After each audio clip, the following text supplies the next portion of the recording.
Olá, meu nome é Ulisses Guerra, sou jornalista, professor e fundador desse canal no YouTube que se chama Meu Filho na Escola, que é um canal que tem como objetivo a gente discutir o ensino público no país, no sentido de melhorar a aprendizagem da criança e, consequentemente, contribuir para o desenvolvimento deste país, já que o desenvolvimento e qualidade de vida passa obrigatoriamente pelo campo da educação.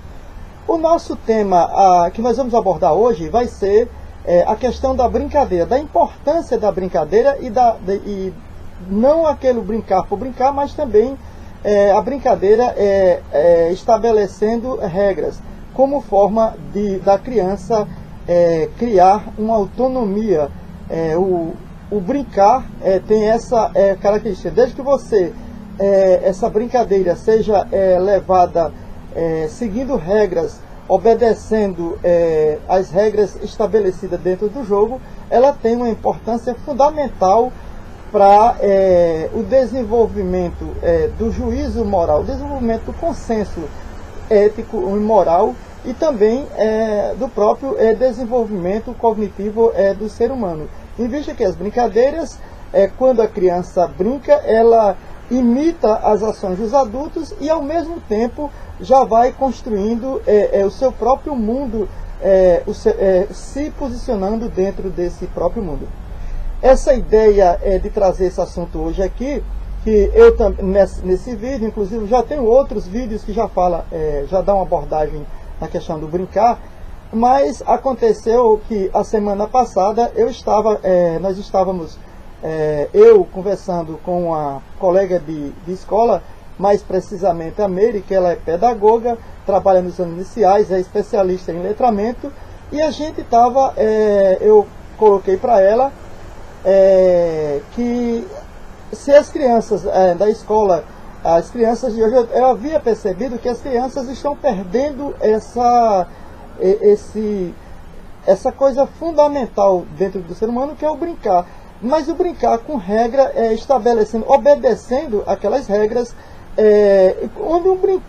onde você, através dos jogos, em que de uma forma existe uma competição, mas uma competição, digamos assim, sadia, prazerosa, sem querer passar a perna no outro. A gente observava que está precisando, o que a gente observa hoje em dia, é que as crianças, de uma certa forma, perderam essa capacidade.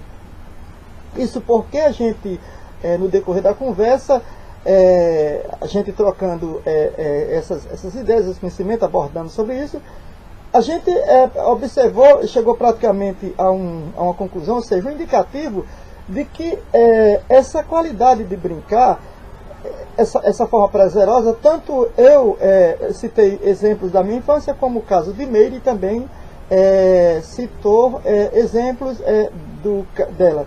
E o bem interessante é que nesse momento nós estávamos na quadra, era o último horário, era um pagamento de uma parada, a gente estava lá no último horário, não vieram muitos alunos, nós unimos nossa turma e fomos para a quadra.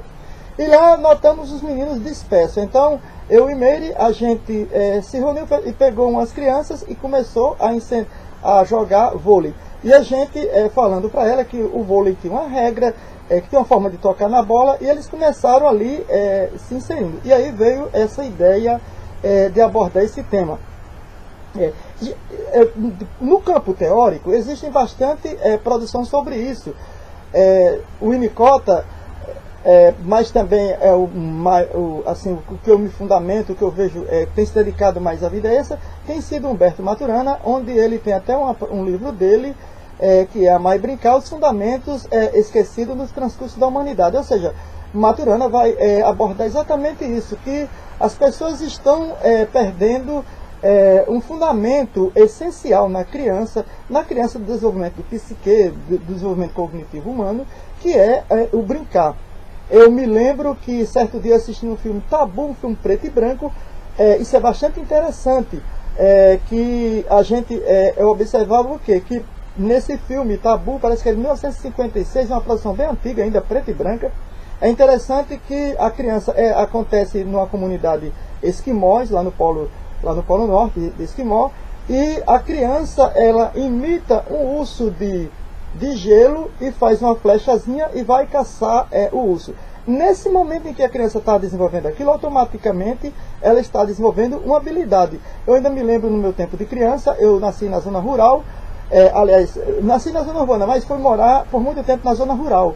E lá na zona rural eu brincava de criador de animais. Claro que naquele momento que eu estava fazendo aquilo, automaticamente eu estava criando as próprias regras estabelecidas para quem é um criador, um pecuarista.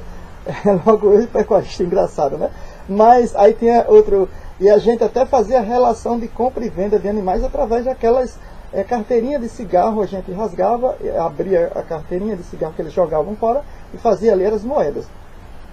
Neide também colocou pontos da época da infância dela. E você, o que é que acontece? Observe que no momento que essa criança, no momento que a gente estava brincando, automaticamente a gente estava criando regras, a gente estava estudando o próprio manuseio, o trabalho diário, a economia, a matemática. Você sabe que tudo isso daí, nessa brincadeira, está inserida. Eu me lembro também que existe um livro, Piaget, que vai estudar o desenvolvimento cognitivo humano. Ele tem uma obra não para brincar, mas especificamente para a formação do juízo moral na criança. A gente percebe que esse não brincar, esse estado natural do ser humano, que, como diz o próprio Maturana, ele foi perdido. O que acontece? As pessoas, as próprias crianças estão perdendo perderam de vista um estágio fundamental em Piaget, que era o último estágio humano, que era o desenvolvimento, autonomia da moral, quando ele vai falar da questão das relações sociais e da ética. E aí eu falei bem para Meire, que eu achava interessante o seguinte, o que me chamava a atenção é que quando eu morava, depois que eu saí da cidade e fui para o campo, aliás, depois que eu saí do campo e fui para a cidade, para Jucurutu, eu morei numa comunidadezinha chamada Cajá. Depois eu fui morar dos 12 para 13 anos, não, aliás, 10, 11, 12 anos em Jucurutu. E lá a gente tinha um grupo, nós éramos apaixonados por futebol. Ou estávamos em sala de aula, estávamos jogando futebol, e à noite, como não tinha, naquela época não existia quadra de esporte, nem espaço para a gente praticar, quando nós não estávamos estudando, a gente organizava um campeonato de botão. E o que eu citei aí, que é mais interessante, que a gente fazia aquele campeonato, era organizado, a gente seguia a sequência do campeonato carioca. Cada criança daquela tinha um time de futebol que equivalia ao time de futebol do Rio de Janeiro. Por exemplo, o meu time era o Bangu, já que a minha tendência era torcer pelo Flamengo, já que meu irmão torcia pelo Flamengo, eu era flamenguista, mas como não tinha, que Mauri e Lourenço, que era um outro amigo meu, era flamenguista, então cada uma dessas crianças tinha um time de futebol. Era Flamengo, Vasco, América, Bangu, São Cristóvão, que eram os times que formavam, Fluminense e Botafogo, né? Que eram os times que formavam o campeonato carioca daquela época, de 74, 75, 76. E lá a gente fazia o seguinte, tinha o campeonato, a gente fazia o campeonato do mesmo jeito, por exemplo, com o jogo de ida e volta. Por exemplo, se eu era o Bangu, a rodada era no Moça Bonita, eu me lembro mais da época do estádio do Bangu, então a minha casa se chamava Moça Bonita. Se era do Vasco, a gente era a casa de São Januário. Então naquele dia que tinha aquela rodada, a gente ia, os 4 times, quer dizer, rodada dupla, né? Vamos supor, Flamengo e Bangu no Moça Bonita, São Cristóvão e Madureira. Então tinha aquela partida de futebol. Cada um dos nossos colegas, era eu, Mauri Lourenço, Vital Nogueira, Josenildo, outras crianças lá. E nós fazíamos esse campeonato. E esse campeonato, interessante, era totalmente conduzido por a gente. Então, a gente tinha tabela, cumpria a regra. Aí o que chama a atenção, o mais interessante é que a gente cumpria as regras, aceitava, olha aí, aceitava o resultado, perdendo ou ganhando. E o que a gente percebe hoje, quando a gente reúne as crianças, é que as crianças querem, elas quando vão brincar, primeiro elas têm dificuldade de jogar fazer um jogo seguindo as regras. E mesmo que elas sigam partes das regras, elas querem ganhar por ganhar, trapaceando. A gente não tinha aquilo, a gente seguia rigorosamente os estatutos do futebol. Só para ter uma ideia, se o jogo de botão, às vezes a gente vai jogar e bate lá, tropeça em outro, um botão tropeça no outro. Então ali, se fosse uma falta grave, a gente levava para o Tribunal de Justiça desportivo e lá tinha punição, quantos campeonatos amarelos, quantos dias passaria aquele jogador, pseudo-jogador, né, imaginação da gente, que era um botão, né, sem jogar. A gente tinha toda essa organização, artilharia, onde a final seria no Maracanã, como aconteceu no Rio de Janeiro naquela época, era o Maracanã, então a final tinha que ser no Maracanã, que era na casa de Mauri Lourenço, que já que existia 4 integrantes do campeonato que participavam desse campeonato. Então você veja aí, nesse exemplo que eu dei, o que acontece? Existe um total, a gente estava aprendendo, estava imitando uma ação do adulto, um campeonato, com a formação de juízes, de tribunais, de artilharia e respeitando regras. Quando a gente jogava, tinha um outro colega, fazia parte de juiz, e a gente respeitava as regras ali. A gente não, o que fosse marcado, anotava, a gente fazia as tabelazinhas, tudo direitinho.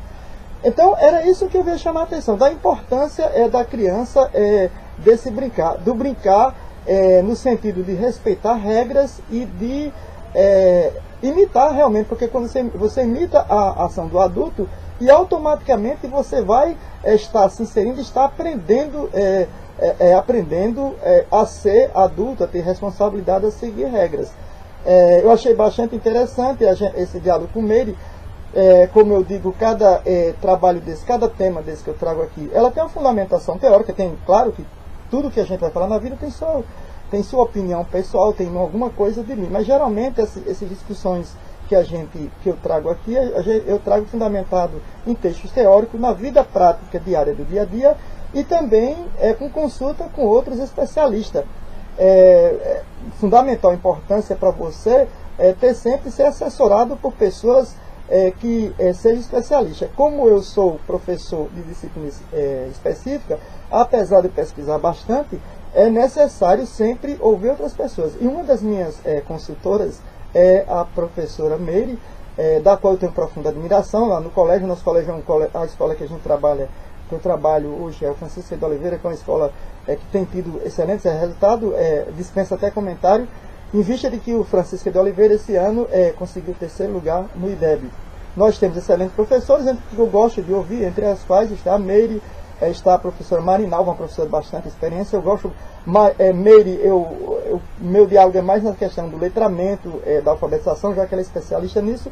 Já com a professora Marinalva, que é outra que eu gosto de escutar também, é uma pessoa que gosta muito de danças, de música, dessa parte mais prática. E fora outros professores que tem lá, a Irineide, que eu gosto bastante de conversar, a Anelita e outros professores. O colégio a gente tem bastante. E também escuto outros professores fora, como é o caso do Harry Oswaldo e outros colegas que dentro das suas especificidades.